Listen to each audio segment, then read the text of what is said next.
In heaven's name. It's a letter, Ma, for you. Who's it from? Aren't you going to read it? Well, your Pa and the boys will be in soon. We might as well wait. We'll just have to read it again when Pa gets here. Oh, please, Ma, it's for you. You've got it right. Aren't you dying to know what's in it? Seems to me you're the one that's dying.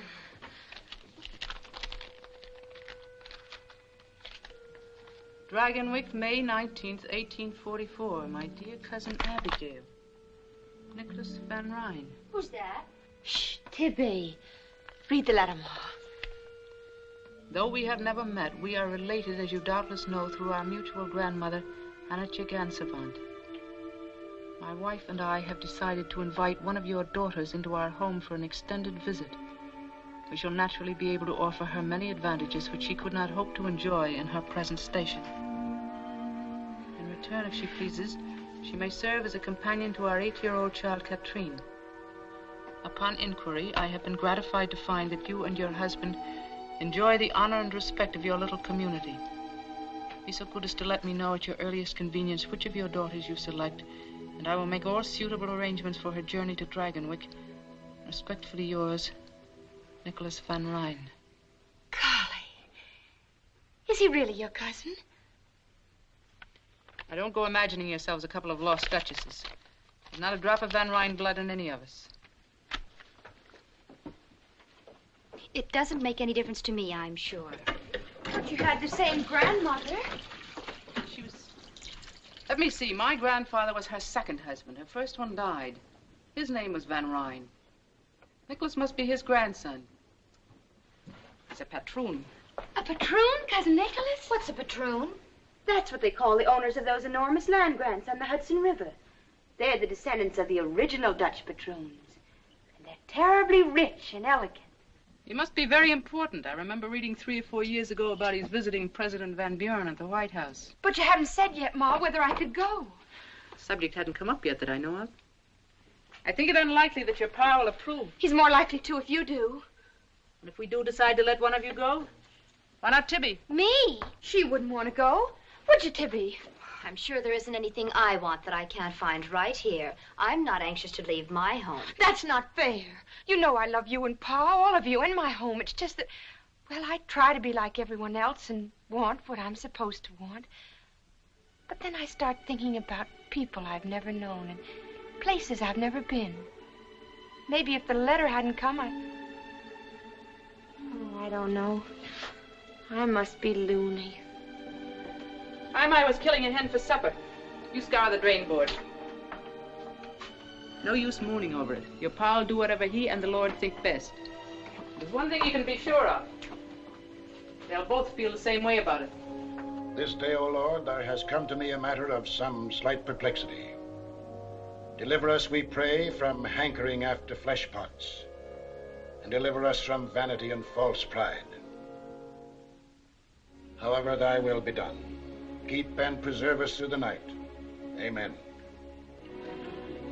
Hard boys, get. Tom? Yes, Pa? You water the stock and look to Whiteface. She's freshening. Yes, Pa. Tibby, is Obadiah Brown likely to come mooning around again tonight? Oh, Pa, I'm sure I have no notion of his plans. Well, if he does turn up, be sure and sit on the steps where your ma can keep an eye on you. Although I must say that Ob is a steady lad, and you, praise be, are not the flighty kind. Thank you, Pa. Now, about this letter, I'd see no reason even to discuss it if it wasn't that your ma acts like it was important. It is important, Ephraim. It might be a good thing for Randy to live for a while in a great house and learn something of the world outside this farm. I'd so like to go, Pa. Your opinion is of no consequence whatever, miss. You haven't the sense of a tomtit. You're past 18 pretty enough in time you got settled down with a man. I don't know what's the matter with you. As for this fine relation of yours, I'd like to know what right he's got to be making inquiries about us. He doesn't mean it that way, I'm sure. Perhaps the gentry have different ways of saying things. Since when do we have gentry in this country where all men are free and equal? A Yankee farmer is as good and maybe a little better than any Dutchman on the Hudson River. We'll say no more about it. Oh, Pa, listen, please. I have a feeling that the letter was kind of a sign. I think the Lord wants me to go. You know what you're saying? During worship tonight, I had a leading. Truly, I did. At least put it to the test, Pa, please, and see what happens. Are you speaking the truth? Search your heart. Very well.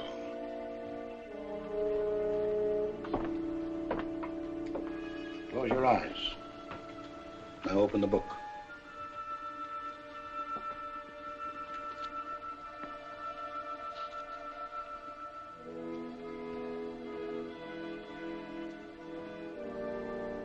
And Abraham rose up early in the morning and took bread and a bottle of water and gave it unto Hagar, putting it on her shoulder and the child, and sent her away. And she departed and wandered in the wilderness of Beersheba. Well, it's none too fitting, but it does seem to have some bearing. I'll sleep over the matter and pray on it. Come, Abby.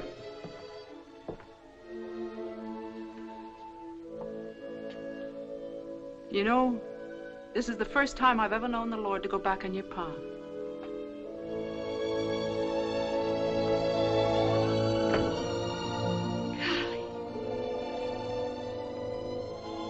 Golly Moses!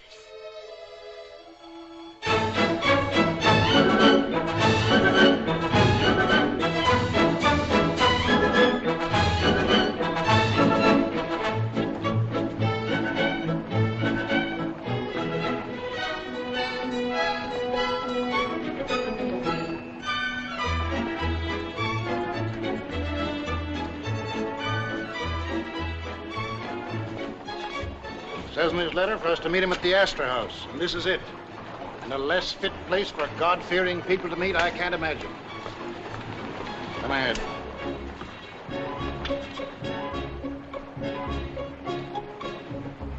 And, what can I do for you, my good man? Are you the tavern keeper?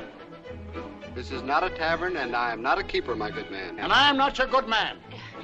We were to meet a Mr. Nicholas Van Ryn. Perhaps you can tell Mr. us... Nicholas Van Ryn? But of course.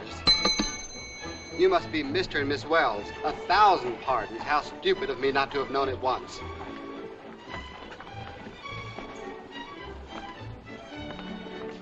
If you will do me the honor to come with me, please. Mr. Van Ryn regrets that he is not here to greet you, but he has directed that you're to have everything you wish. Everything.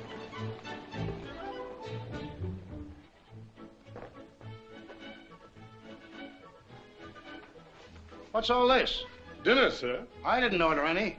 Mr. Van Ryn ordered dinner served at this time, sir. Mr. Van Ryn is not here. Yes, sir.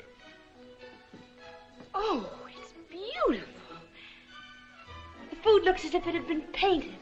Wouldn't surprise me a bit. That's the strangest fruit. It's cold when I eat it and warm when I swallow. Let me taste that. I thought so. It's got spirits in it. Just a little bit, and it's so good. Even a little bit of evil cannot be good, Miranda. Don't be too impatient with me. You won't have to hear me preach to you much longer. It's not that I'm impatient, Pa, really. But after Mr. Van Ryn went to all this trouble... It's no trouble to be wasteful, and there's something peculiar about a man who orders supper someplace when he's someplace else. How did he know what I wanted to eat? But there's everything here you could possibly want. Everything is what no man should ever want. Yes, Pa. We won't be alone much longer, Miranda. I want you to read with me.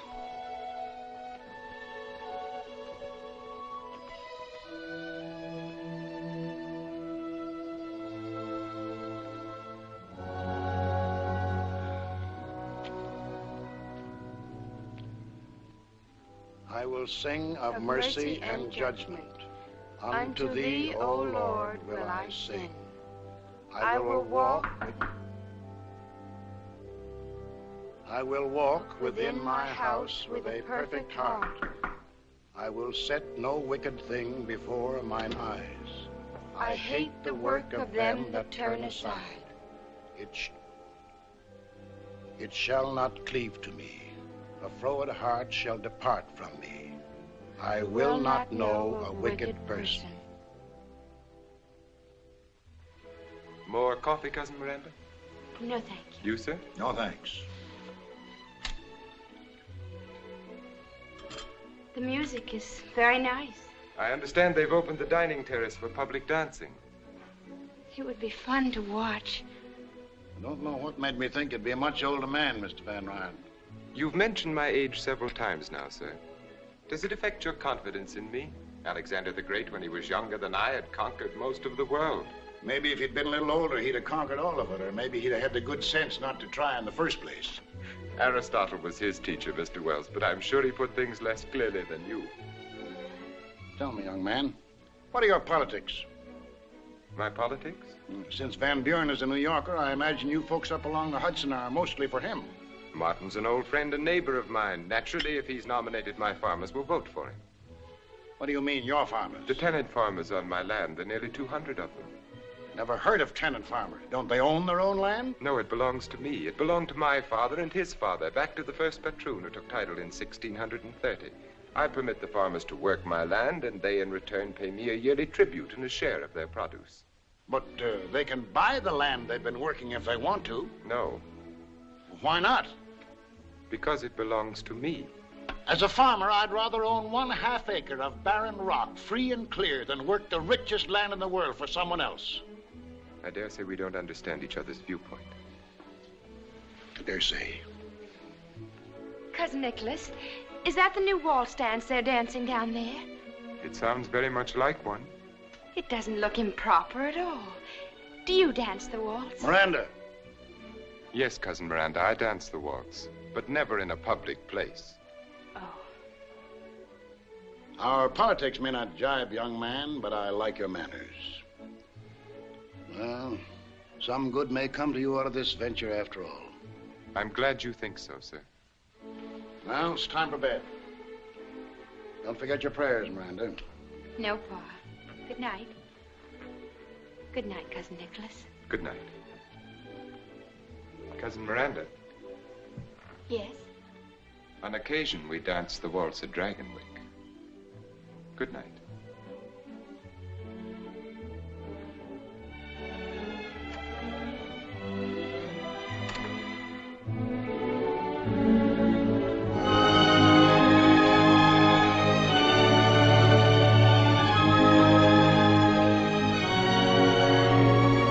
Agatha, there's Dragonwyck. I can see it. Dragonwyck? Where? Over there.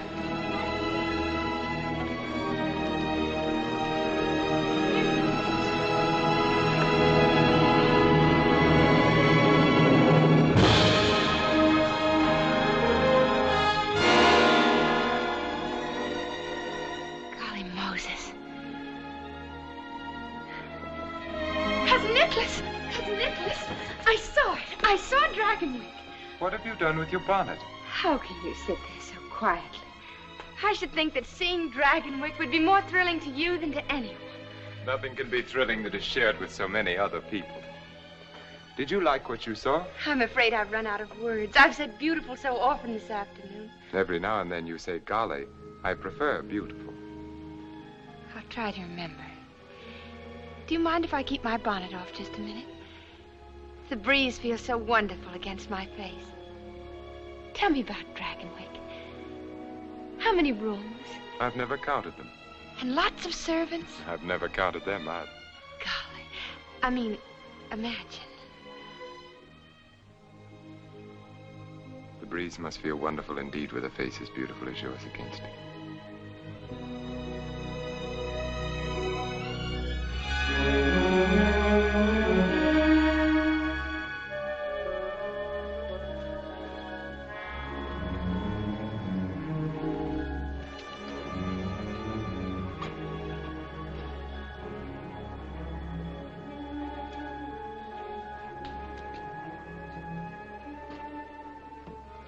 Welcome home, Mynheer Van Ryn. Thank you, Magda. This is Miss Wells. Magda is our housekeeper. How do you do? I assume Mrs. Van Ryn is at dinner. Yes, Mynheer, and you'll be pleased at how well she's looking. Not that Madam isn't always a picture. See that Katrine comes to the dining hall. Will you come this way, Cousin Miranda? Don't you think I'd better go to my room first? I must look hardly presentable. To my wife, promptness at meals is the highest human virtue.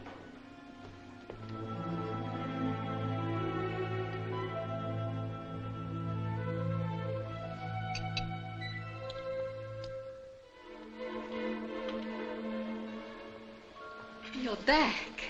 Yes, as you see, I'm back. I didn't know I would have waited. And here is Cousin Miranda. Oh, welcome to Dragonwyck, child. Thank you. Will you sit here, Cousin Miranda?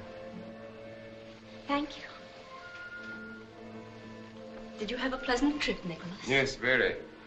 Miss Wells has had practically nothing to eat today, Tompkins. I'd suggest you serve her at once. At once, Minia. I trust you'll be happy here. It's most kind of you to let me come. And my mother and father wish to be remembered. I'm sure they're most worthy people, and I'm sure you'll be a good girl. Oh, Nicholas. Yes, my dear? You didn't forget the pastries, did you? Of course not, my dear. Those wonderful New York pastries. Nicholas, Yes. did you bring the Napoleons, the honey puffs, and the mocha bonbons? All of them, my dear. I think I'll have the bonbons before going to bed. Tompkins, serve the honey puffs after dinner, but be sure they're well chilled. Yes, madame. And shall we keep the Napoleons for tomorrow? For my lunch. After dinner, you'd best go find Katrine. You might read her a story. We can hardly ask our guest to occupy herself with the child tonight. She must be tired. As you say.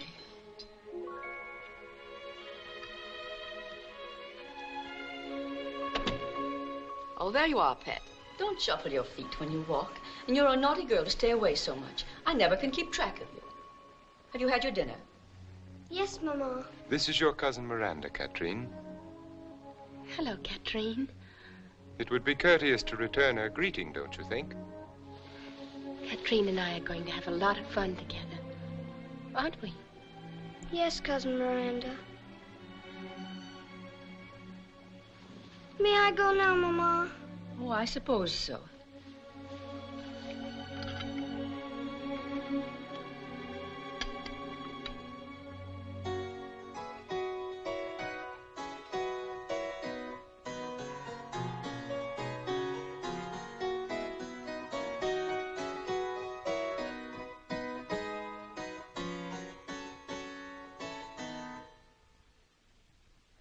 Who was she? She was my great-grandmother, Azild. Azild? That's a strange name. She looks like a frightened child. I don't know why we keep her hanging there. And that ugly old harpsichord is just an eyesore. The servants have to be driven to dust it. You think we're going to bite them? She was from New Orleans. She and my great-grandfather were married there in 1743. I guess I imagine it was one of those sudden romantic adventures. Tell me some more about them, Cousin Nicholas. Azild and your great-grandfather. Did they fall in love at first sight? No Van Ryn does anything at first sight. But she must have been happy to live here. As it turned out, it didn't matter. Soon after their son was born, she died. She brought this harpsichord with her from her home. She played it always. If you listen to the servants, they'll have you believe she still does. Fortunately, we don't listen to servants or to their superstitions. Oh, no, of course not. Isn't it rather late, Nicholas? Perhaps we should I shall stay up for a while, but if you wish to retire, my dear. Yes, I think I will. Well, good night, then. Good night. Good night.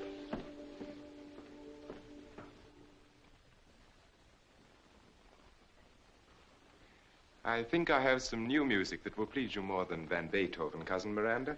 You can sing as I play. Oh, no, really. Of course you can. The lyrics are printed on the sheet.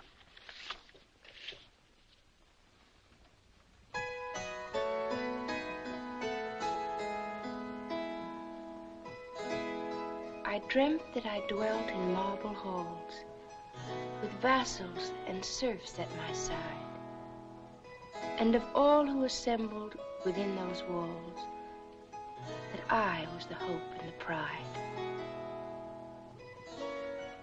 I had riches too great to count, could boast of a high ancestral name, but I also dreamt, which pleased me most, that you love me still the same. That you love me still the same.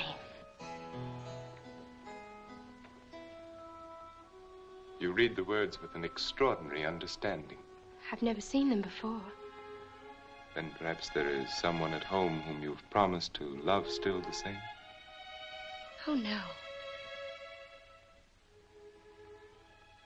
It is getting late. I'm sure you've had an exhausting day. I shall have Magda show you to your room. Thank you. Good night, then. Good night, Cousin Nicholas. Since we are not really cousins, I can see no reason why we should continue to call ourselves so. Good night, Miranda. Good night.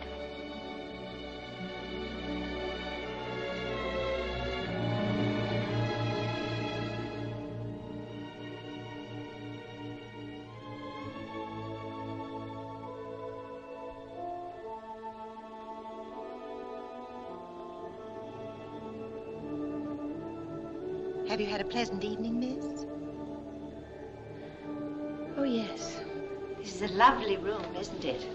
Yes, it is. An unusual room. It's unusually beautiful. That isn't what I mean, miss. I do have such a time making myself understood. It's what she brought to this room and what'll never leave it. Was she very young? About as young as you. She must have been very proud to be mistress of Dragonwyck.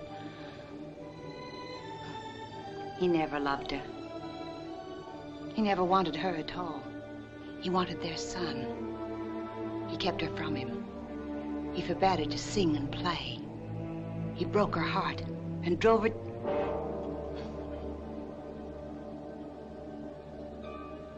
She prayed for disaster to come to the Van Ryns. And she swore that when it came, she'd always be here to sing and play. She killed herself in this room. This harpsichord. That's just kitchen gossip. Oh, you mustn't take me seriously, miss. No one ever does. May I take you to your room now? Thank you.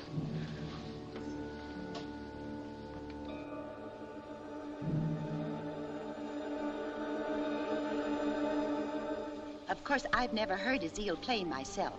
They say in the kitchen I never shall. Even when she plays, I should say if she plays. You won't either because you've got no Van Ryn blood. But he'll hear her, and Katrine.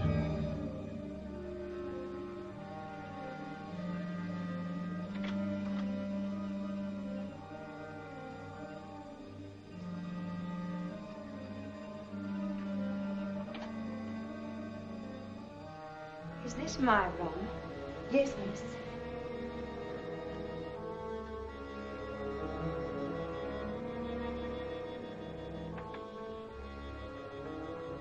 Will there be anything else you need, miss? Oh, no. Thank you. Well, good night, then. Good night, Magda. Miss Wells, why have you come here? Do you think Katrine is in need of a companion? Why, that would be for her father and mother to decide. Don't you think Katrine is in need of a father and a mother? That was a silly question, wasn't it?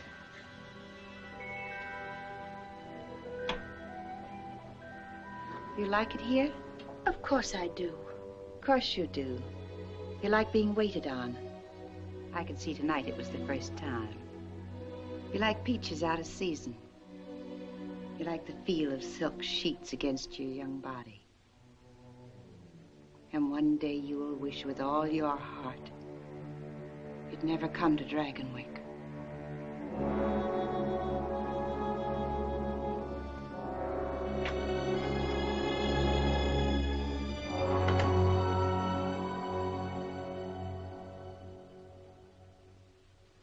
I keep getting my S's backwards. It's very simple once you get the hang of it. Up, and then a hook, and then a swing to the left, and there you are. Mm-hmm. That's right. But Pa's kind of like a teacher to you, isn't he? He's been very kind and helpful to me. What's he like? Your father? Yes. Is he nice? But of course he is. Don't you think so? Does he like me? Katrine, what a strange thing to say. Your father and mother both love you very much. Did they tell you that? Why, it's understood. They love you just the way you love them. But I don't love them.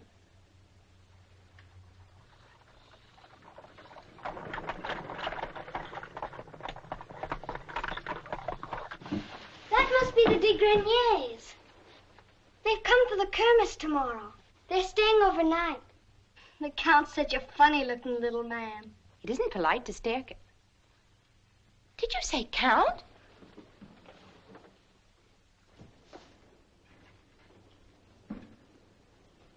So that's what a Count looks like. So do barons and dukes. Tomorrow the house will be packed with them. Papa always has a 4th of July ball for the river families after the farmers have their Kermesse. Ball. You'll have a wonderful time. And you can wear the ball dress Papa had sent from New York. But I won't know anyone to talk to or to dance with. Oh, everyone will want to dance with you, Miranda. Golly, I hope so.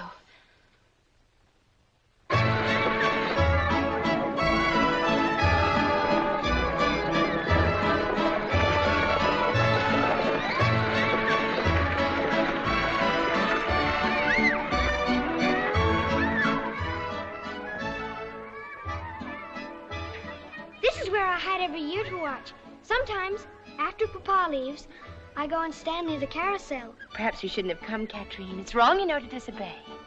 Oh, you're just saying that because you're supposed to. Is there anything wrong about the Kermesse? No. Could watching it make me a bad girl? I suppose not. Then it's wrong to forbid me to come. That sounds pretty logical to me.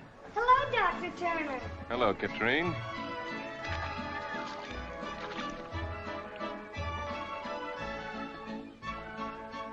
Oh, this is Miranda. Wells. How do you do, Miss Wells? How do you do? Papa sent for her all the way from Connecticut to be my companion. She's a kind of a very distant cousin, but she's nice. I had no idea that the Van Ryns ever honored Connecticut. We're not really cousins, but Mr. Van Ryn was kind enough to invite me to Dragonwyck. Whereabouts in Connecticut? Near Greenwich. But that's all farm country. Sheep and potatoes, mostly. You seem so startled, Doctor. Haven't you ever met anyone who came off a farm? Not anyone who came off a farm to live at Dragonwyck. It seems like an odd place for you girls to watch the Kermesse. You'd have much more fun over there. But we're really not supposed to be here. We're hiding so Papa doesn't see us. Katrine had her heart set on it. You know how children are about such things. Why, you wanted to see the Kermesse even more than I did. Don't worry, I'll keep your secret. Papa will never know from me about either of you. May I have the honor of seeing you again, Miss Wells? Why, yes, if you like. I would like, and soon. If you're sure it won't be too unpleasant for you. Unpleasant? Well, you see, the patroon and I don't get along very well. In fact, the first thing I've ever known us to agree on is bringing you here. I think that was a fine idea. Well, happy Independence Day. Bye. Oh, I like him so much. I wish he could be my doctor, too, instead of just the farmer's. Why doesn't he like your father? Because Papa doesn't like him either. Why not? Papa never says why not. Oh, here they come!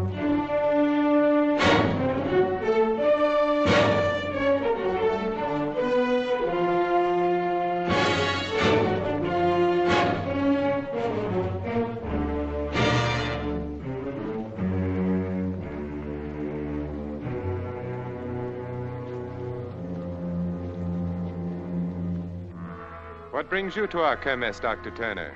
Are you expecting an epidemic of minor injuries? You never can tell, Mr. Van Ryn.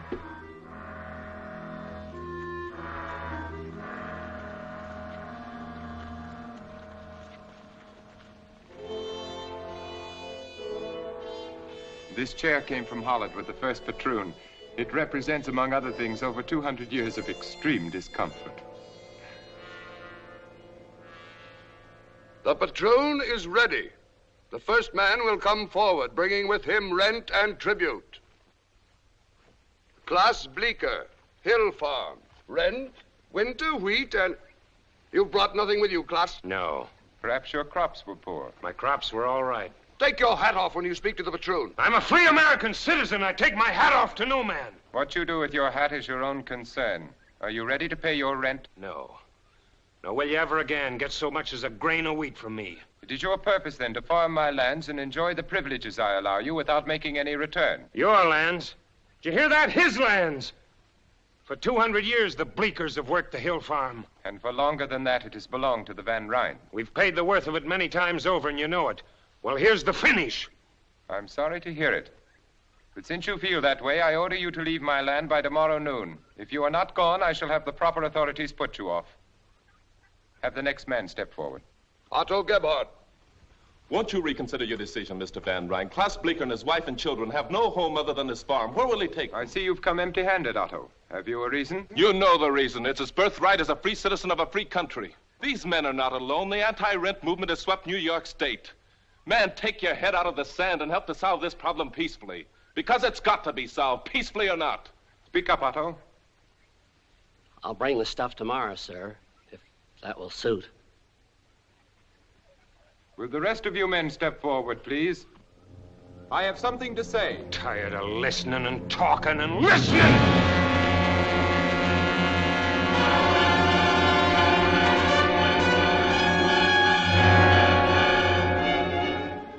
Klaus just lost his head, that's all.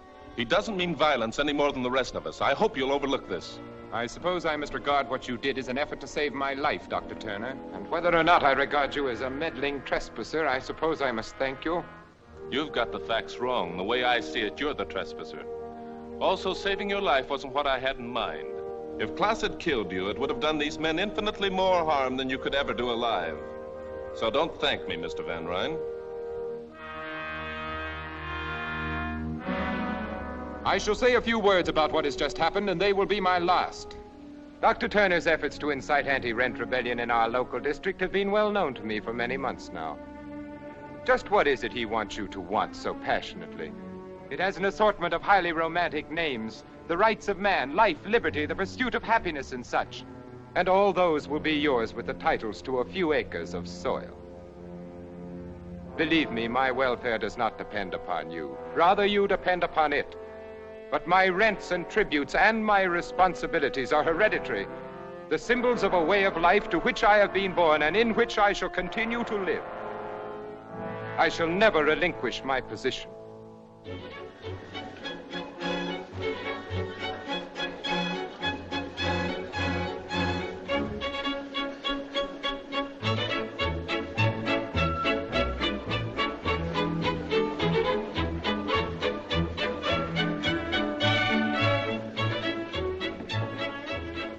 I beg your pardon, mademoiselle. But are you not Miss Wells, the companion to little Catherine? Yes, I am. I have not had the honor. Will you permit me to present myself? Henri, racontez-leur le discours de M. Van Ryn ce matin. Le discours? Oui. Lequel discours? Certainement. Donnez-lui Non, pas du tout, pas du tout. Oui, il y a eu un Je n'ai jamais vu un homme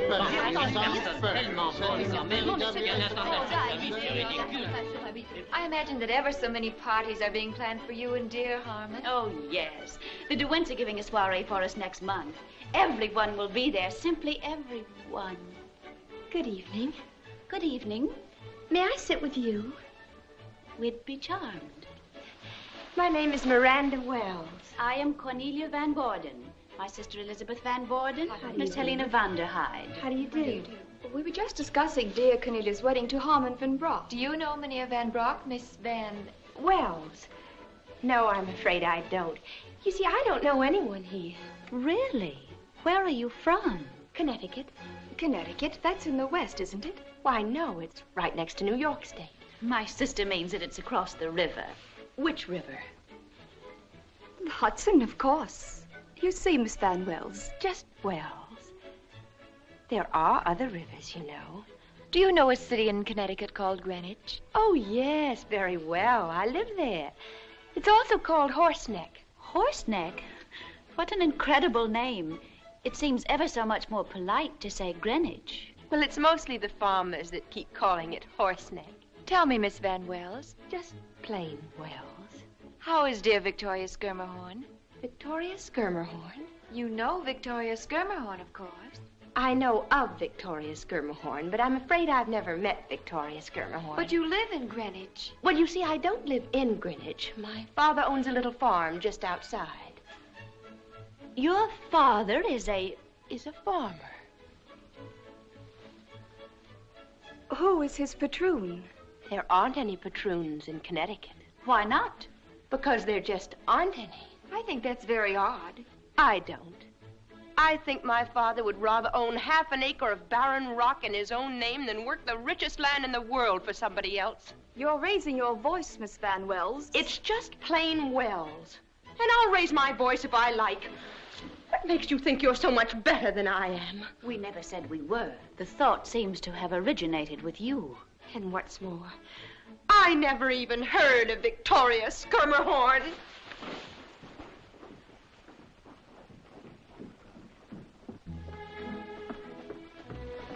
Miss Wells, is there anything I can do for you? No, thank you, Magda. Of course, it's only my humble opinion, but I think you're the most beautiful lady at the ball. That's very kind of you, Magda. All of the servants think so. I can't understand why you haven't danced every dance. Then I suppose most of the gentlemen are spoken for.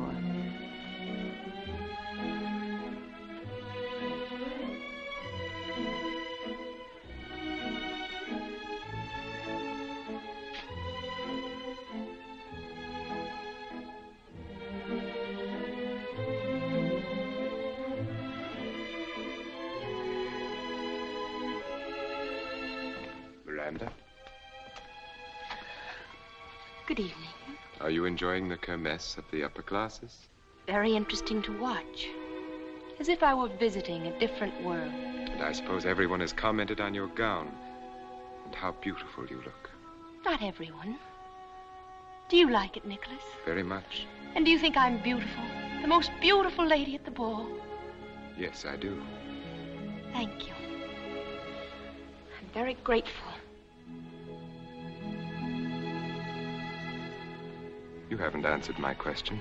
Are you enjoying the ball? I said it was very interesting to watch. That's not an answer. Well, then, no. Why not? You know that answer as well as I.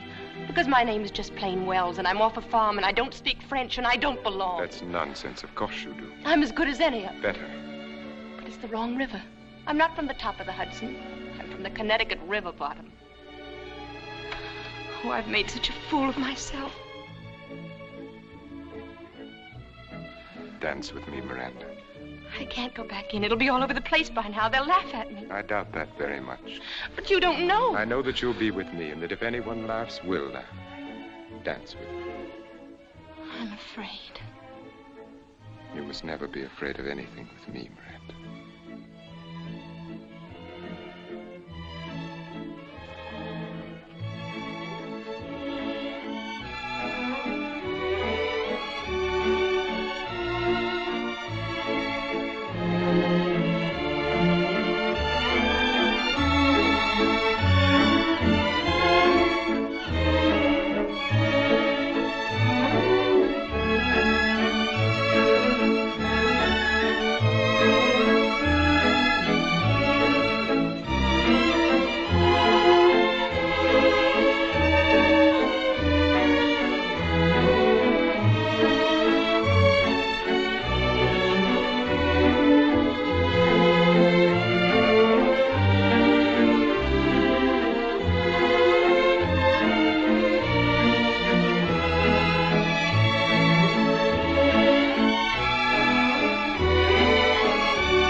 Are you enjoying the ball, Miranda? Well, aren't you going to answer my question? I can only think of one thing to say, and you won't like it. Say it anyway. Golly Moses.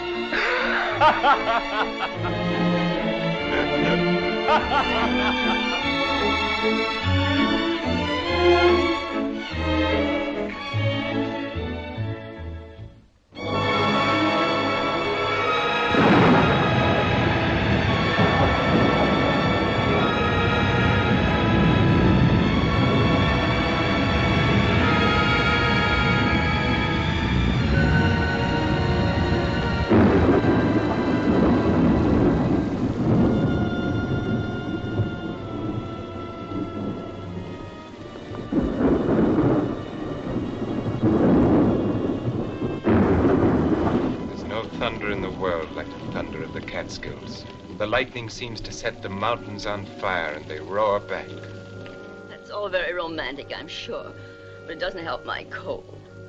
It's never been this bad. It seems no different from your usual winter attack. But we've always closed the manor in the winter and gone to New York. Now I'm sick. If I must be here, why can't I even have Dr. Hamilton to look after me? The storm lets up and the roads are passable. The storm lets up.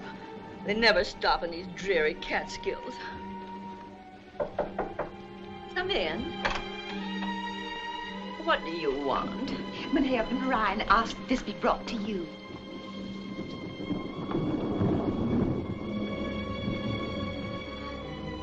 Why, Nicholas, it's your favorite oleander. I thought it would brighten your room and perhaps make your stay in bed less unbearable. Oh, thank you so much. Can't remember when anything has pleased me more. How alive it is. As if it were thinking, as if it had thoughts of its own and desires of its own.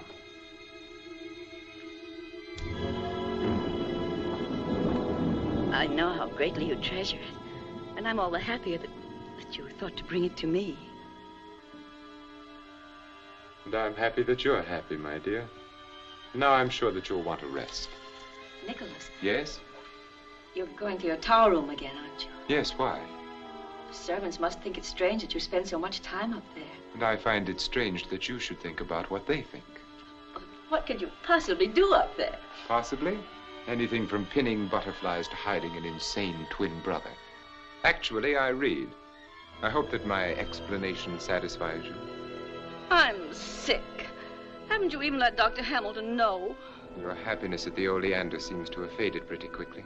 You can't imagine what it's like to be sick in this miserable, drab house. I cannot imagine that Dragonwyck could be either miserable or drab, except to those who reflect misery or drabness from within themselves.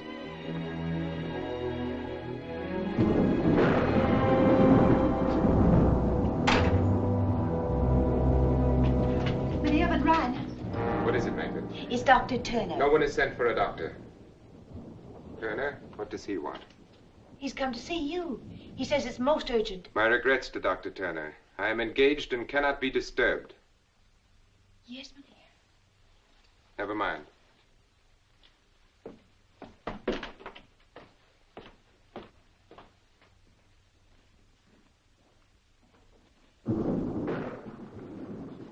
Sorry to intrude like this, Mr. Van Ryn, but it's most important. Yes?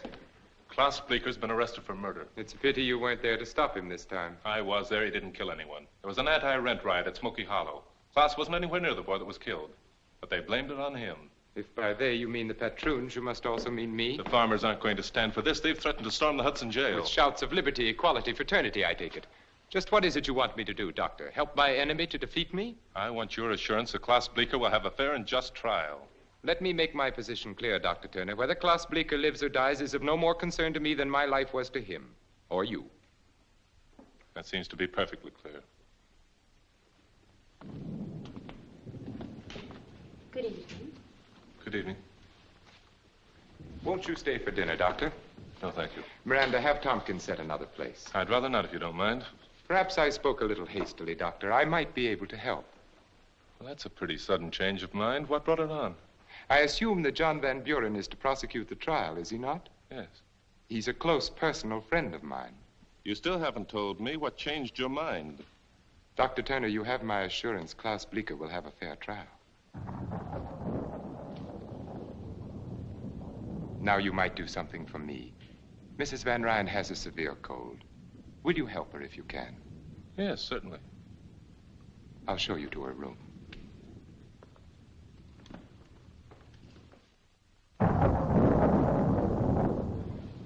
take a bit of scraped onion and sugar for that cough, and these drops as directed.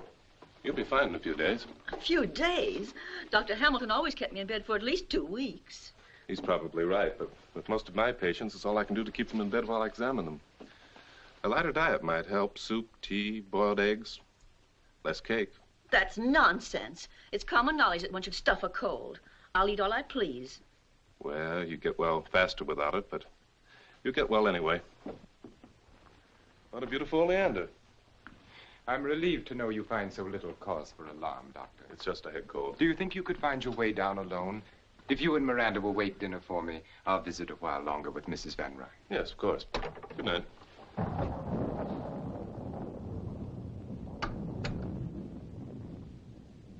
Dr. Hamilton usually encourages you to eat. But then, of course, he has the tolerance of experience and age. Turner is young and relentless. You told him you wanted to stay and visit with me for a while. What did you mean by that? Precisely what I said. Just to stay and be with me? Oh, Nicholas, you confuse me so. Sometimes when you bring me flowers and smile at me, I think... What? That you like me and want me. And sometimes... Yes? I feel that you hate me and would like me to die. Nicholas. Yes? Do you think... Could we go away together? Away? Alone, just the two of us. When I'm well again. Of course we will, my dear. As soon as you're well again. I feel well enough already. In that case, even Dr. Turner would approve of your finishing your dinner. Shall I bring your cake? Oh, yes, thank you. You know, it's funny. The day we first met, last summer at the Kermesse, I thought we had very much in common. As time went on, we'd have more and more. But the way it worked out, frankly, right now, I don't think you have the slightest idea what to talk to me about. It's funny, isn't it? Would you care for some sherry wine, Doctor? No, thank you. I believe I'll have a glass. Forgive me, please. We fell to reminiscing, and it wasn't until Magda came in that I remembered you were waiting. We shall dine at once. Of course, Doctor, you're not to think of starting back on a night like this. You'll stay over. No, really, I We'll have... consider your objections overruled and the matter settled.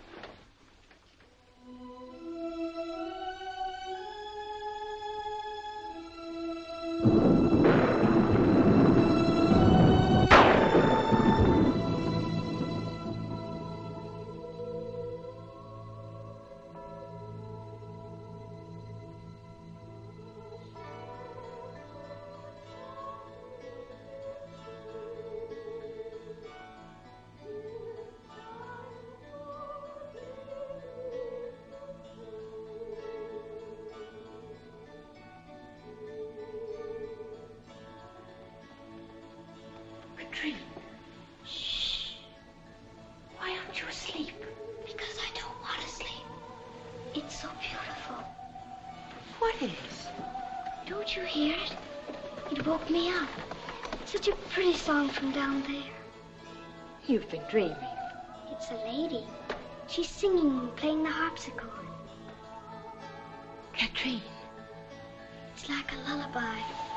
But it must be funny, because every now and then she laughs. There, she's laughing now. Don't you hear it? It's getting louder and louder. Oh, I don't like it now. Make her stop. I'm afraid. I'm afraid. Make her stop. Darling, it's no one. Really, it isn't. You must believe me. It's... Well, I can remember when I was a little girl. I used to imagine things so hard that I thought they were real. But don't you see, if there were anything, I'd hear it too. It's stopped now. Of course it has. It never started, really. Oh, I'm so tired. What is it? It's Mrs. Van Ryn. She's very sick. Tell me, what happened? About an hour ago, she woke up and started to rage. Oh, the pain must have been terrible. Maggie, what's the matter? Is Mrs. Van Ryn? Oh, she was moaning so. Did she take any medicine before I gave her? No, You'd better send for Mr. Van Ryn. I have.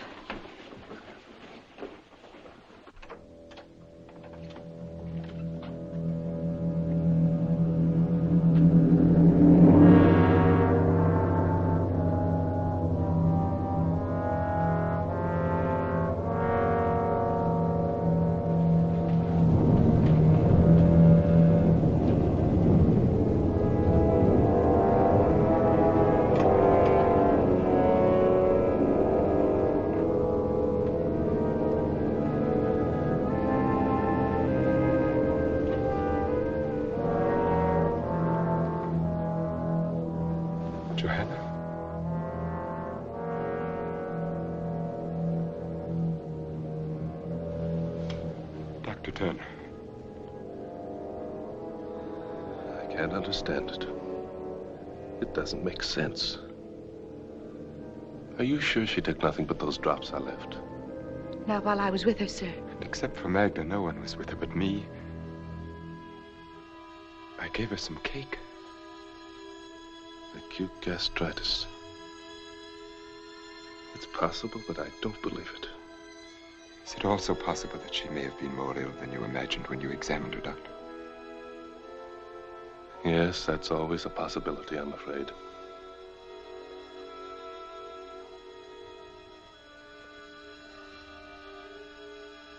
See that the pastor is notified at once. And have him come to me.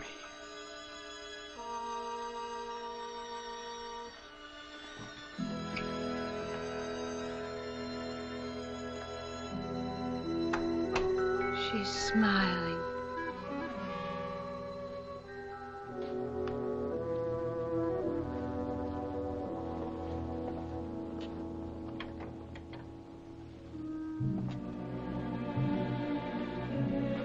I'm sure he didn't mean that you were to blame.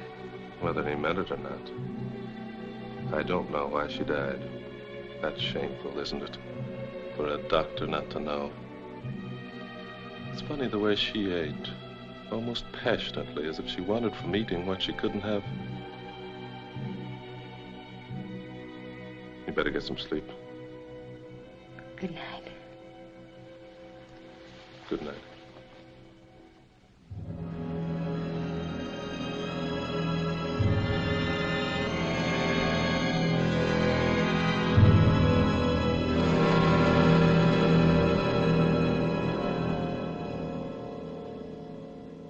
I remember how the chapel bell rang on the day Johanna and I were married. Tonight it is soft and sad, but then it was loud and ugly, and my head ached with the noise. Johanna laughed and said it was a heavenly bell that would ring for us until death. We were never happy, but our life together was tolerable until Katrine was born. And then we knew that Johanna could have no more children, that I was to have no son, that there were to be no more Van Ryns after me, that I was to be the last. I wish I knew something that I could say that would help you. I want to so much. Do you, Miranda?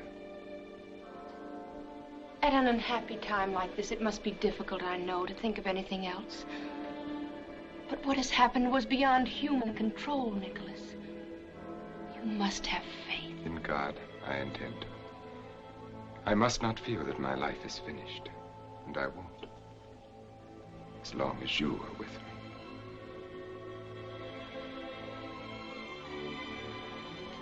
The bell has stopped now. It must be nearly dawn.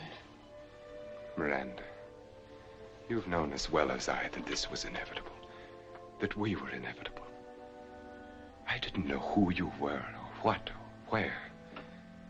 Out of all this world, why should I have called to you and no one else? And why should you have come to me and no one else? It's because you were meant to.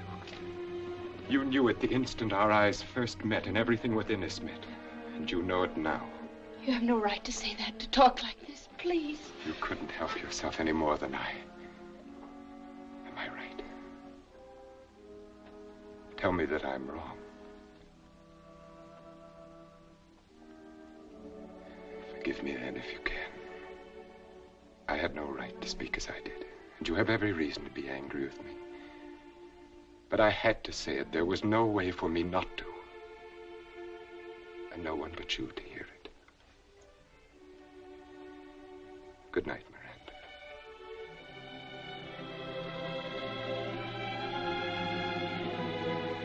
Good night, Nicholas.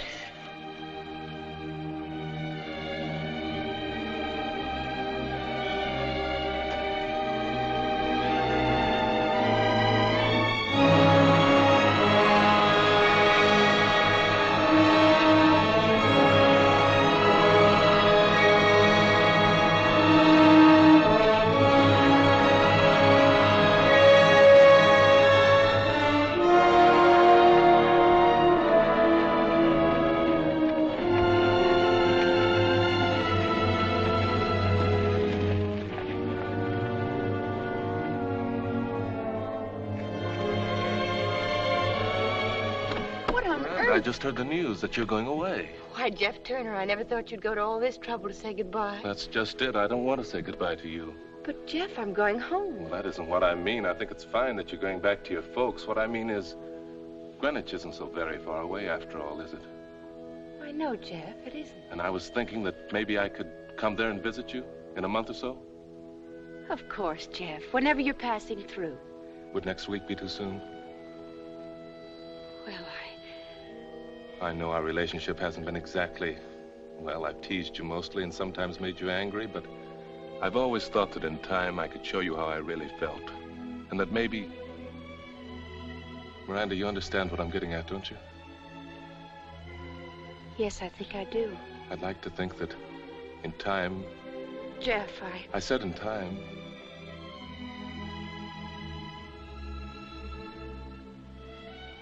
Is it that hopeless? I don't know what to say. Well, there's not very much you can, I guess. Well, have a nice trip. Thank you, Jeff.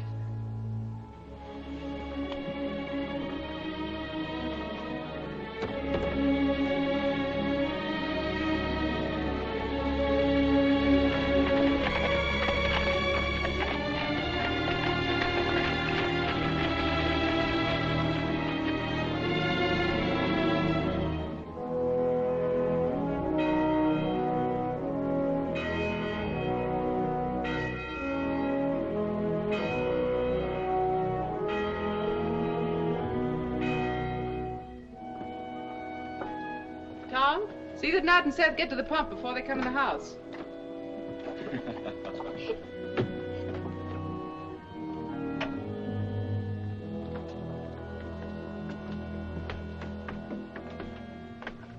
Come inside. I want to talk to you.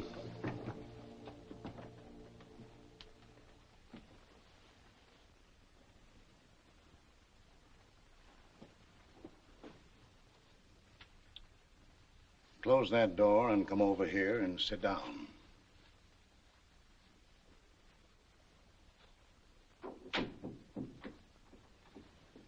That was a nice sermon today, Pa. Strange you should say that. Struck me you weren't listening too hard. I heard every word. Struck me your mind wasn't on it at all. Where is your mind? What's the matter with you? Nothing's the matter, I tell you. Now, Abby, I'm going to get to the bottom of this. I've made up my mind. But if there's nothing the matter... You were the first to see it. For months, you fretted and worried. Miranda can't sleep. She won't eat. She can't smile anymore. Talk to her, Ephraim. All right. I'm talking. Since the day you drove in here in that fancy rig, you've been no more one of us than if you'd never come home at all. Ephraim, please. You hung your fancy outfits in the closets and you acted like you never took them off. You won't sleep and you won't eat because your home's not fine enough. And you won't be happy because we're not fine enough. That's not true. It's got nothing to do with that. What has it to do with then? Sometimes when a woman's unhappy, she just can't talk about it, Ephraim. Are you going to tell me it's a man? What man, I'd like to know? She's given frostbite to every mother's son in the county. Perhaps the right one hasn't come along yet. Well, she won't find him with her nose stuck in the air, wanting what she can't get. A woman ought to get a man first and then want him. Someone rode in the gate.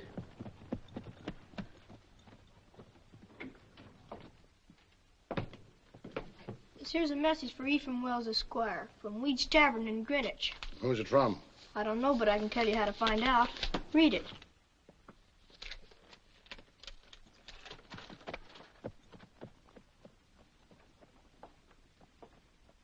I'll be concerned if this don't beat all. Nicholas Van Ryn is stopping in Greenwich and is coming here this afternoon to see me on a matter of the greatest importance. Cousin Nicholas in Greenwich? What in Tunket could he want, huh? Miranda?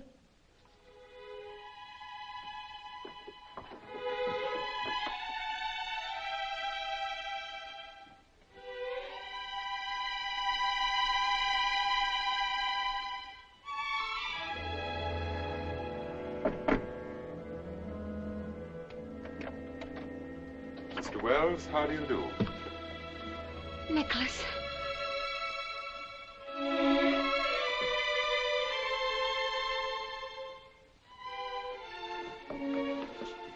Just what is the meaning of this? May I speak with you alone, Mr. Wells? I consider your behavior exceedingly strange. On the contrary, it couldn't possibly be more conventional. Sure, Mr. Van Ryn certainly handled Pa. That's enough of that. This matter doesn't concern you. Now get. What did you think of him, Ma? I don't know. We weren't even introduced.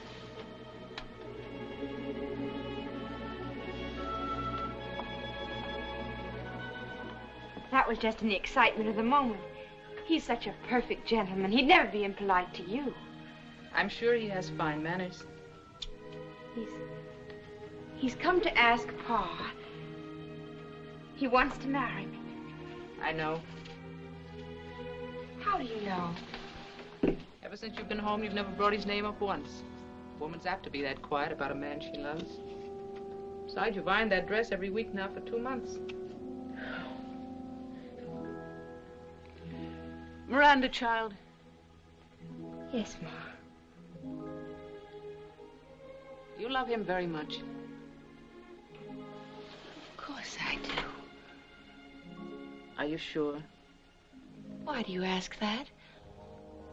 It's just... Maybe I shouldn't have let you go. Maybe Dragonwyck should have stayed something to read about and dream about. My dreams came true, Ma. Can't you see? Ever since I was a little girl and built a castle in an apple tree. But you can't marry a dream, Miranda. What about him? Do you love him? But it's all Nicholas. Nicholas is all of it.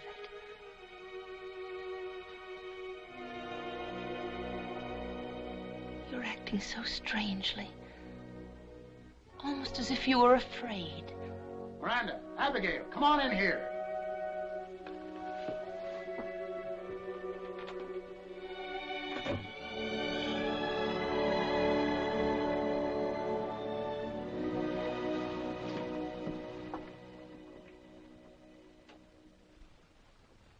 Says he wants to marry you. Says you know all about it.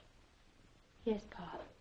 Have you considered that your mother and I might object? I have already pointed out to your father at some length that there are no valid objections. And I've already pointed out to you, sir, that I'll make up my own mind.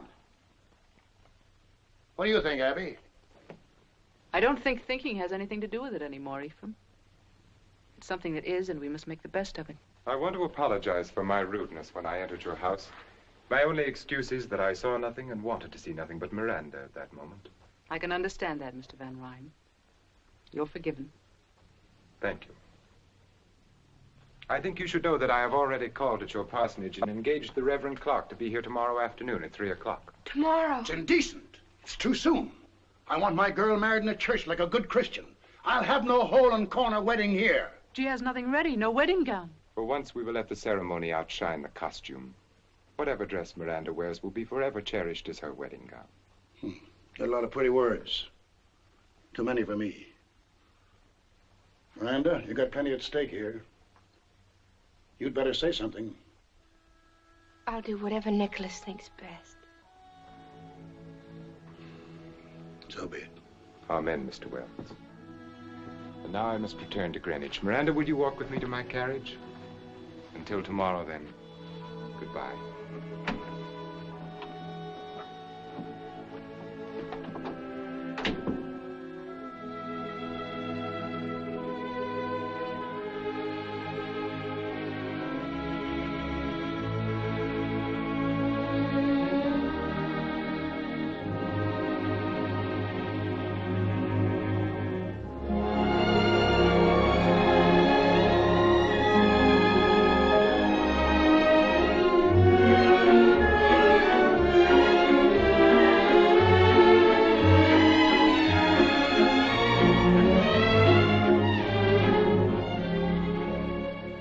Which carriage have you sent to meet Mr. Van Ryn at the landing? The lander, madam. Have the grooms their new uniforms? Yes, madam.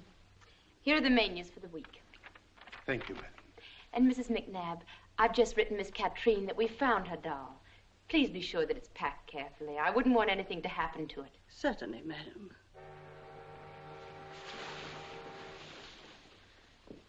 We'll let the linen room go until this afternoon. Perhaps you should let it go until tomorrow, madam. What with Mr. Van Ryn coming back and everything? I won't overdo it. And remember, not a word to Mr. Van Ryn about everything. I want to be the one to tell him. Of course, madam.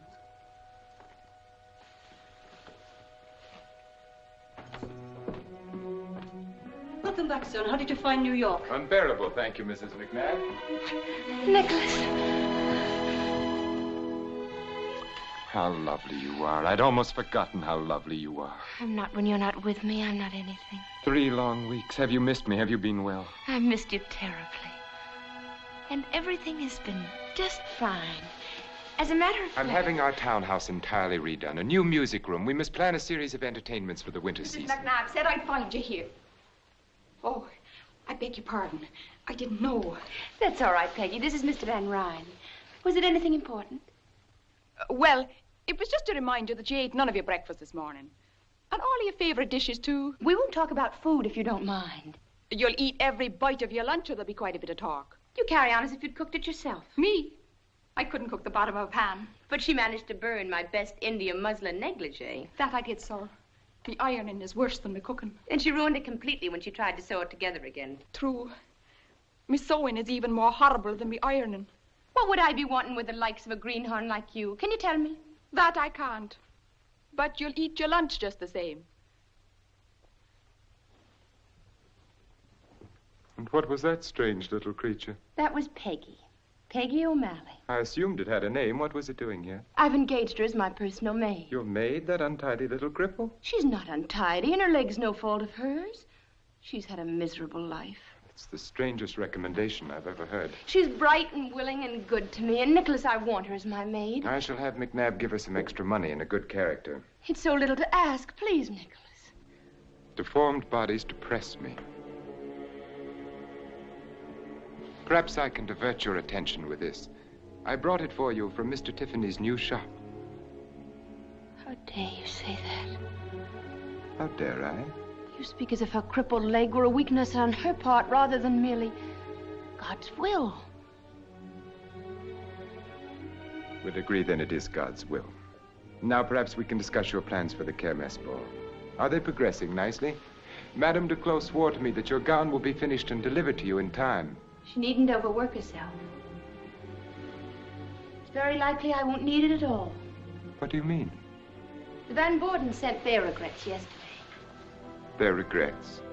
A previous engagement or some illness in the family. I forget what excuse they used. I see. That makes the 8th refusal in 4 days. It's only because of me. Because you married me. Miranda. You are Mrs. Nicholas Van Ryn. You will be with me wherever I am always. Luncheon is served. Thank you, McNabb.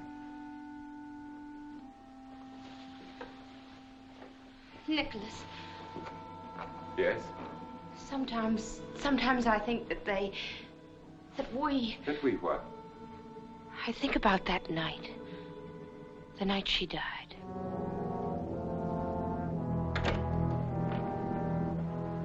What about that night? It was so soon after. Perhaps we should have waited to decide. In the hope that our gossip-mongering neighbors would be more approving. I don't care whether they know, Nicholas. It's just that we do, and so does God. I've never heard you speak so childishly, Miranda. You might well be on your father's knee. Do you believe there is a God who spends eternity snooping on human behavior and punishing all violators of the pastor's latest sermon? That's not what I mean at all. What do you mean? Well, I believe that God has put a sense of right and wrong within all of us. And that when we do wrong, no matter if no one else knows, we do. And you've remembered that ever since your Sunday school days, haven't you? That's a good girl. Now let us enjoy our lunch. Nicholas, you do believe in God. I believe in myself, and I am answerable to myself. I will not live according to printed mottos like the directions on a medicine bottle.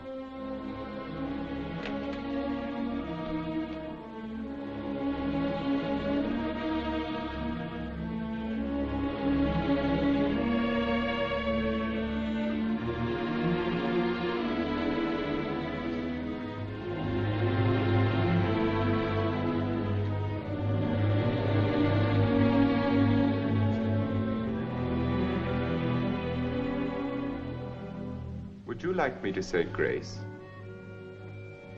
That won't be necessary. Then I shall begin our salad dressing.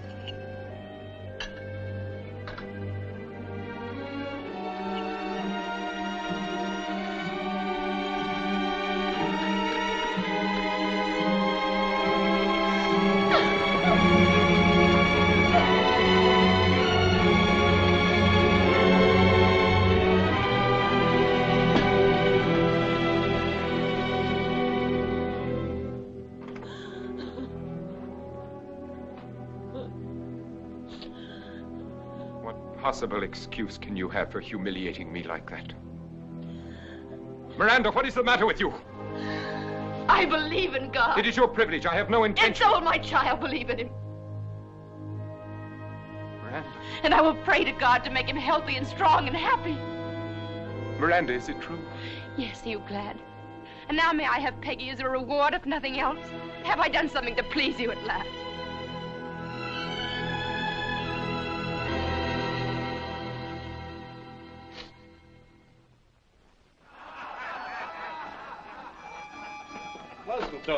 They're celebrating.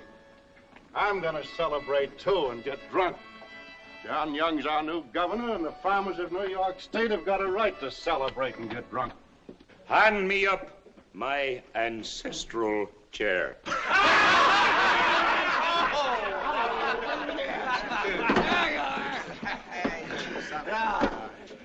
Take off your heads in the presence of the poltroon. Tom Wilson, come forward, bringing all your money and all your crops, and thank the good, kind poltroon for taking them off your hands. I don't have to know more. John Young's the governor, and the Constitution's been changed. I can buy my farm. It's the law. That's right.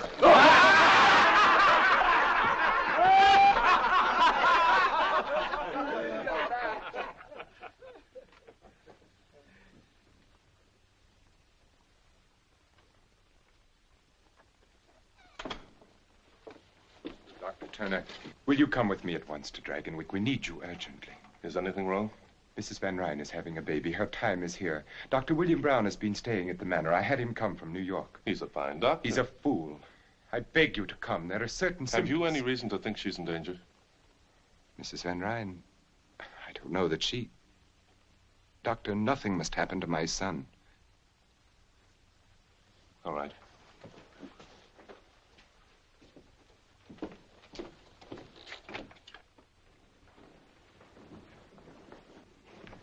She's been took bad, and they won't let me near her. Please, let me go to her.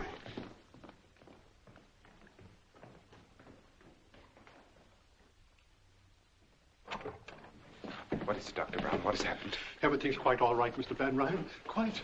Are you certain? I assure you. Dr. Turner, I want you to take every precaution. Mr. Van Ryn, would you and the nurse step out while I consult with Dr. Brown? I can see no reason Your presence here can only be upsetting to you and to us.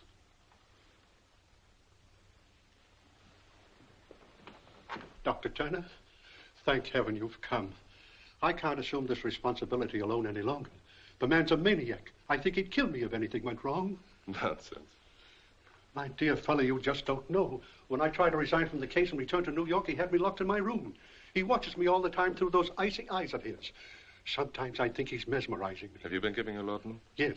As far as he is concerned, everything's quite normal. There is an irregularity in the child's heartbeat. But as you know, it's sometimes hard to catch through the stethoscope. Yes, it often is.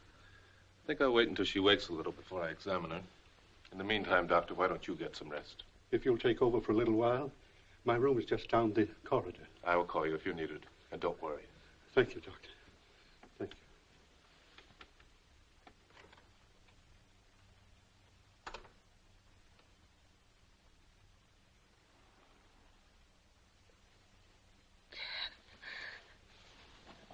Hello there.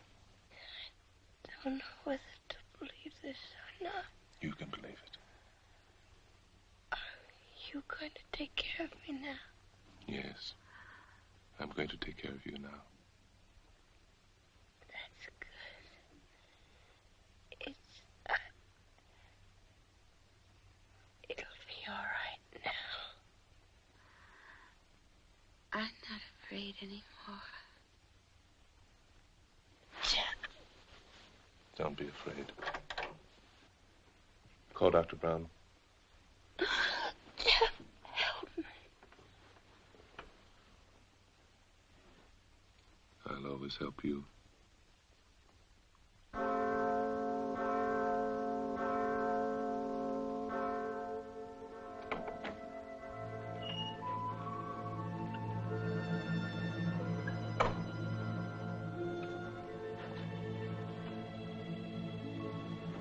Mr. Van Ryn, there's something you must know.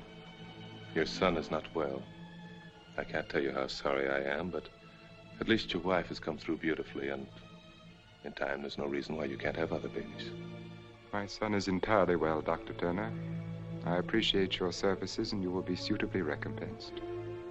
But he can't live. His heart is malformed. It's a miracle he wasn't stillborn. It's nobody's fault. Nothing could have prevented it. It's just a tragic accident. You will find a carriage waiting to take you to your home. You just won't face facts, will you? You never believe anything you don't want to.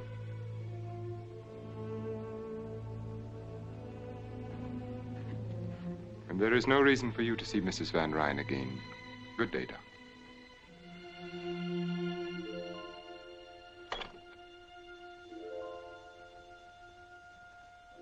Adrian Peter Van Ryn, I baptize thee in the name of the Father, and of the Son, and of the Holy Ghost. Amen. We yield thee hearty thanks, most merciful Father, that it hath pleased thee to regenerate this infant for thy Holy Spirit, to receive him for thine own child by adoption, and to incorporate him into thy holy church. Amen. Please accept my most sincere congratulations, Mynheer Van Ryn. Thank you, Dominic. You understand, of course, that this house ceremony was only at the insistence of Mrs. Van Ryn. In a month or two, my son will be properly baptized in the Dragonwyck church. Of course. No, Nicholas. We can thank God that he was baptized just in time.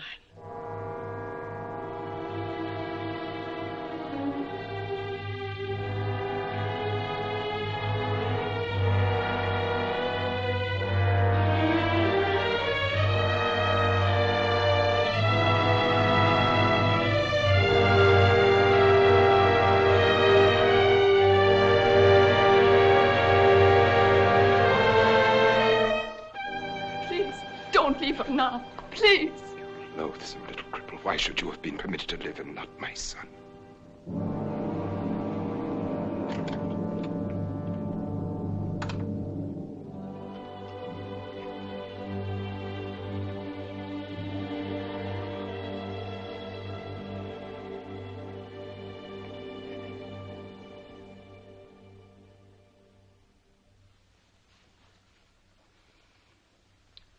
Should I light some candles?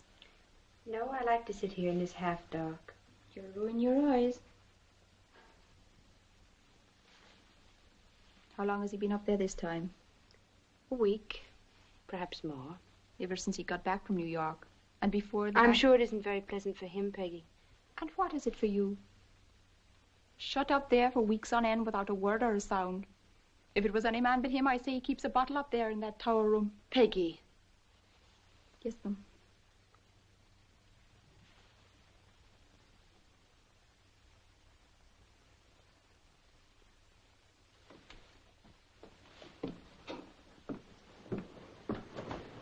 I'm going with you. Don't be silly. I'll not let you go up there alone. That's enough of that. Please don't. I'm afraid.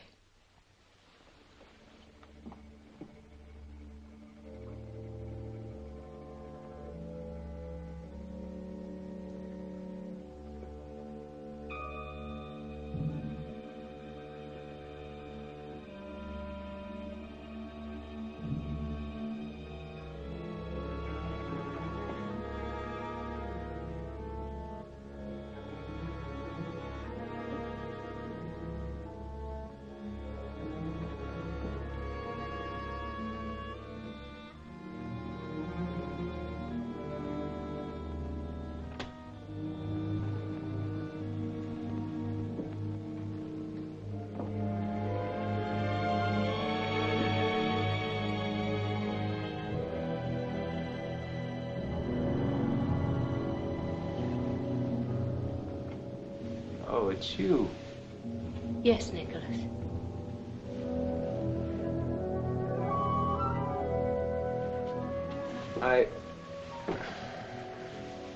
This is an unlooked-for pleasure. I wasn't expecting you. Frankly, I'd almost succeeded in forgetting you. Don't be frightened. I'm not frightened. I'm sure you're not. You have courage, Miranda. I like that about you. It must have taken a great deal to make this pilgrimage up to the mysterious tower room. I assume your twisted little friend is offering up suitable prayers for your safe return. I see no reason why they should be necessary. Tell me, are you disappointed in what you found here? I'm sure you expected velvet drapes and heathen idols, an altar for human sacrifice, at least. Nicholas, what do you do here? What do I do?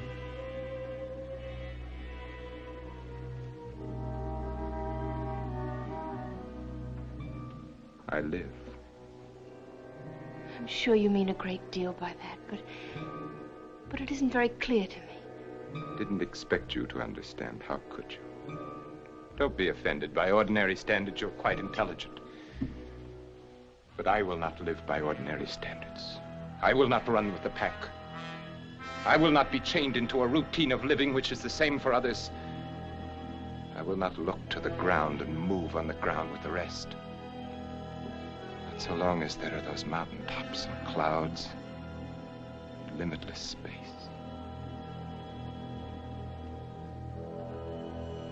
I'm sure you are still unable to understand. I want to try if you'll help me. Shall I? Shall I tell you what you want to know? Brace yourself. Prepare to have your God-fearing, farm-bred, prayer-fattened morality shaken to its core. See, I have become what is vulgarly known as a drug addict.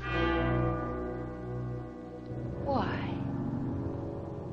No tearful reproaches, no attempts to save me, to regenerate me. Why do you find it necessary? That is what you could not hope to comprehend. It is because I have set free something within me. Something that ever since I can remember has been like a rock caught in my heart, in my brain, pushing at me, choking.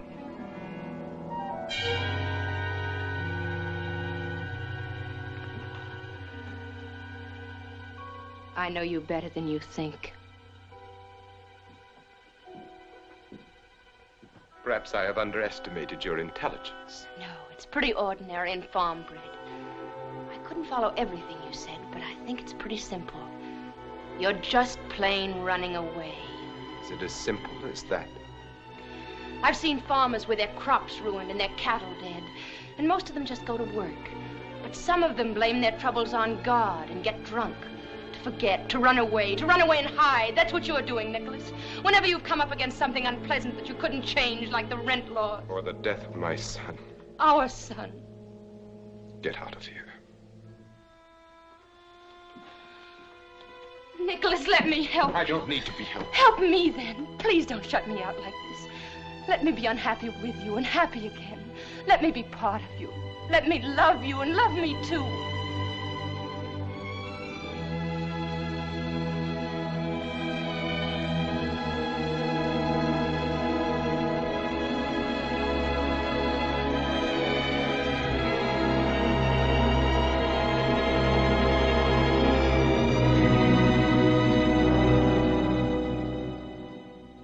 Story, Peggy, but I'm afraid you'll have to tell Mrs. Van Ryn there isn't much I can do for her husband. Tell her.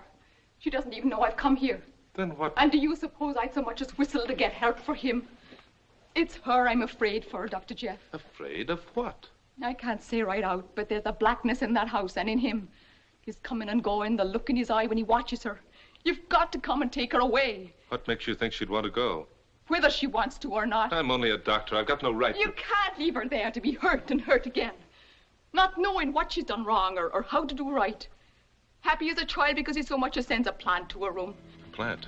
An ugly-looking growth to my taste from Egypt or Asia. Has she been taking her meals in her room? Yes, oft times. Why? Come on.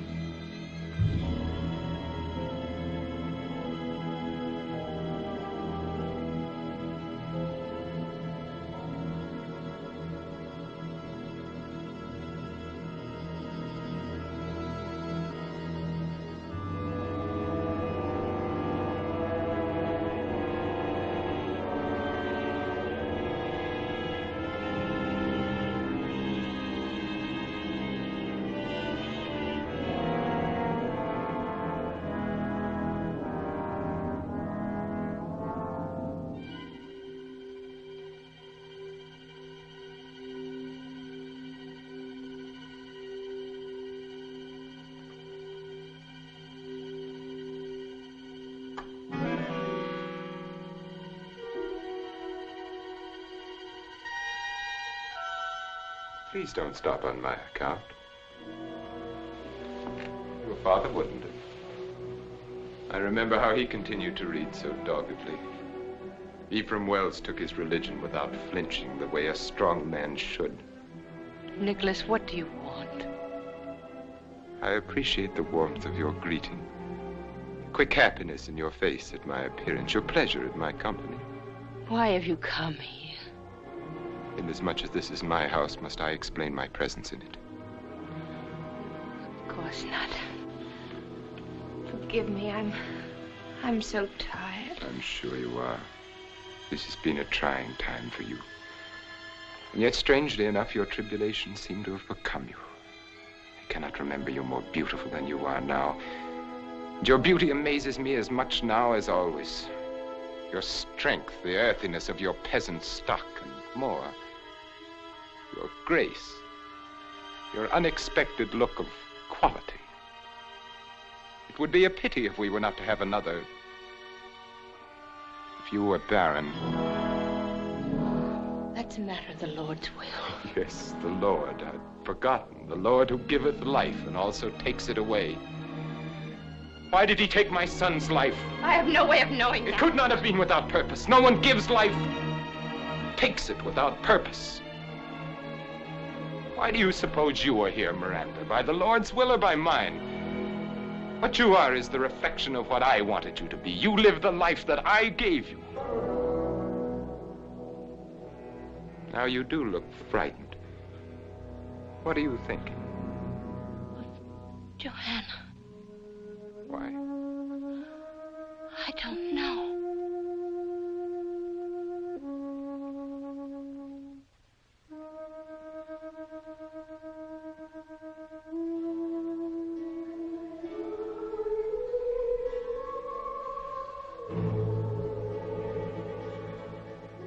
Do you hear it? What? Nothing. Wind through the trees. There is no wind. There is. A creaking board somewhere. It's not important. It's stopped now. But I didn't hear anything. Neither did I. Yes, you do. It's from the Red Room. The harpsichord is ill. Stop it. Then Katrine did hear her that night when Joanna... And you must have heard it, too. And you must have been listening the night our little son... I never believed it, really. But now I do.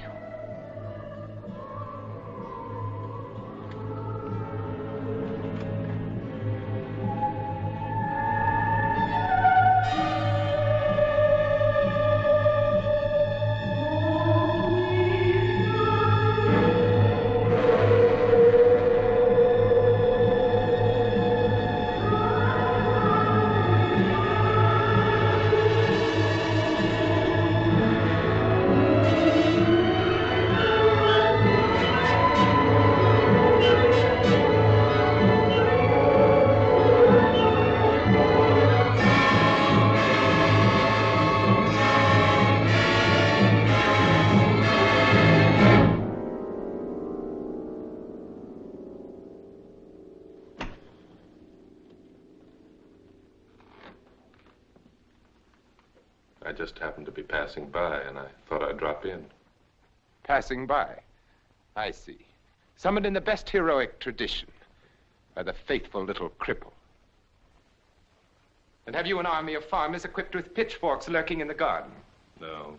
That fight's all over, and you lost it. But Peggy seemed worried about you, so Do I look as if I needed medical aid rushed to me in the dead of the night? You can hardly expect a diagnosis from me based upon your appearance alone. It's good to know you have become more careful in your diagnoses, Doctor. I can recall when you were less thorough. I've improved a lot since then. There was much room for improvement. May I be frank? You're not a very good doctor, Dr. Turner. There are too many things you should know that you don't. I still insist I've improved. For one thing, I've learned a great deal about plant life. I would think that human life were more to the point. I've discovered that the two are strangely related. You know, in a way, you're responsible for it all. How nice. We must discuss your discoveries sometime soon. What about right now? Jeff, what are you doing here at this time of night? The patroon and I are discussing flowers. Flowers? And while we're on the subject, I suppose you've thanked him prettily for the lovely plant in your room? I don't understand. It doesn't matter. He does. Is it as pretty as the plant in your late wife's bedroom the night she died? You're letting the discussion become rather morbid, Dr. Turner. I was never able to forget that plant. At first, I thought only that it was very beautiful, but I've learned since then it was also very deadly. Nicholas, what does he mean? It's a glucoside, similar in action to digitalis, but much more toxic. I guess it was a good idea to have a doctor on hand that night you asked me to stay for dinner. Weren't you lucky I wasn't a better doctor at the time? It was all so legitimate. Your wife with a bad cold. She couldn't possibly have tasted anything in the cake. It was all soaked with rum anyway. I don't believe it.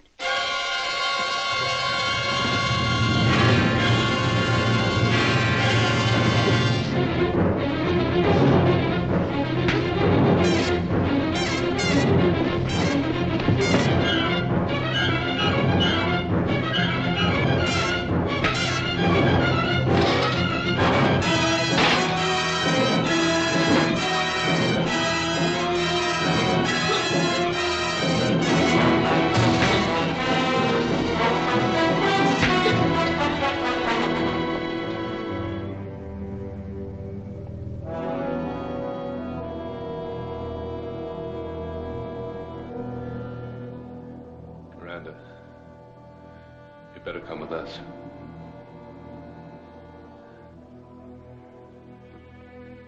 Come on.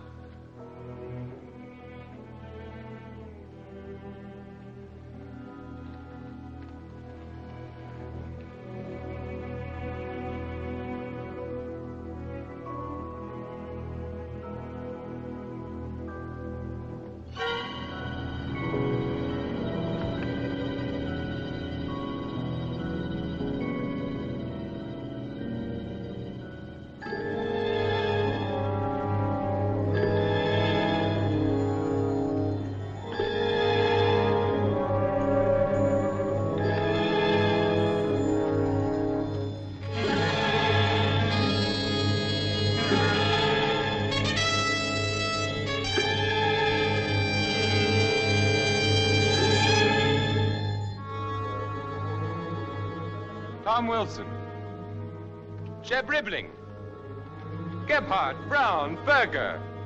Come forward, all of you. I have something to say to you.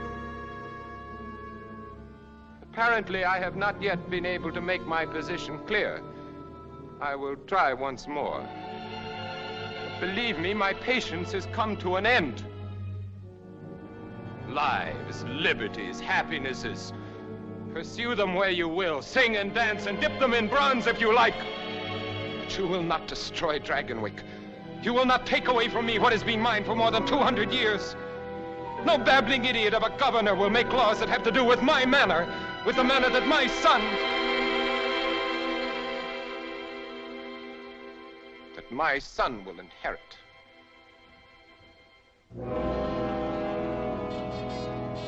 Oh, it's Dr. Turner. What are you doing here? You're not wanted. You're trespassing. I don't want you here. I don't need you anymore. There was a time when you knew too little and I could use you, but now...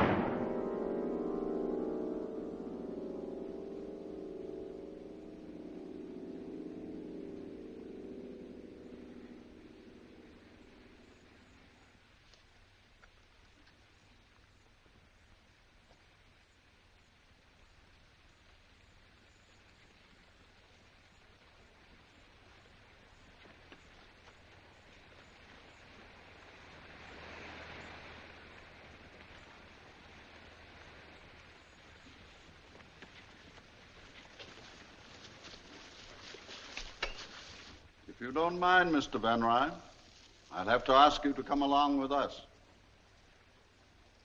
Mayor Curtis, isn't it? Yes, sir. I do mind very much. I have no intention of going anywhere with anyone. This is not a request, Van Ryn. You're being ordered to come along. You're under arrest. I will not be ordered to do anything by anyone. This is my property, and you will all leave it at once. Nicholas, please, this is your only chance. My only chance? How little you know me, Miranda. Even Johanna would never have said that.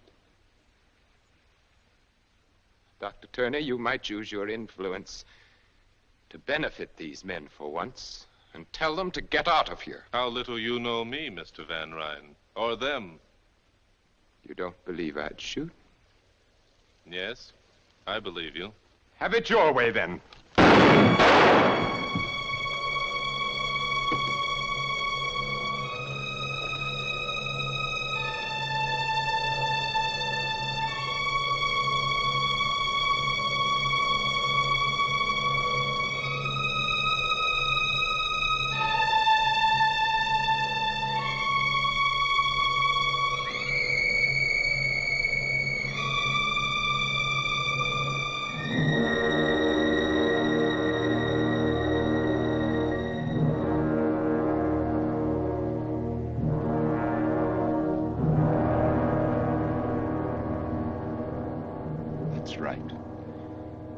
Take off your hats in the presence of the patrol.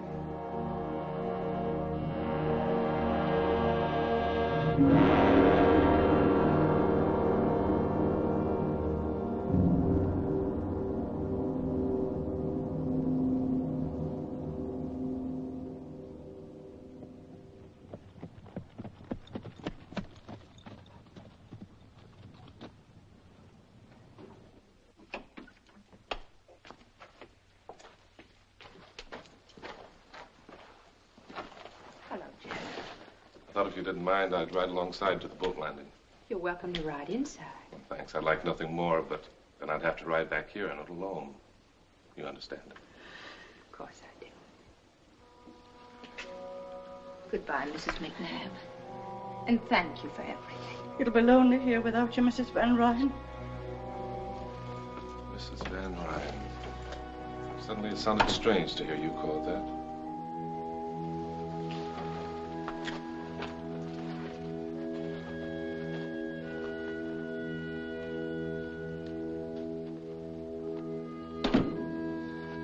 Is that all you're taking with you?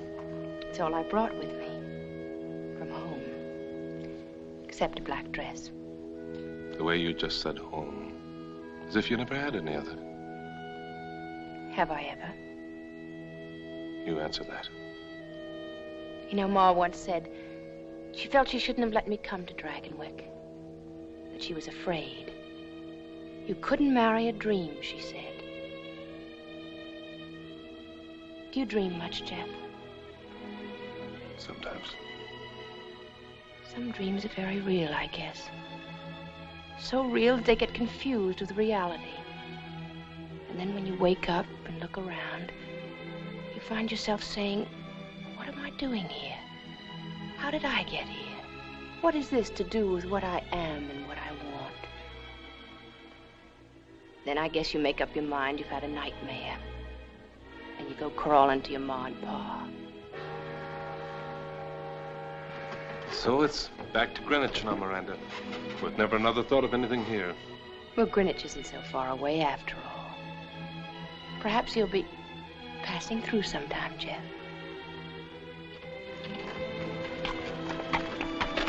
Would next week be too soon?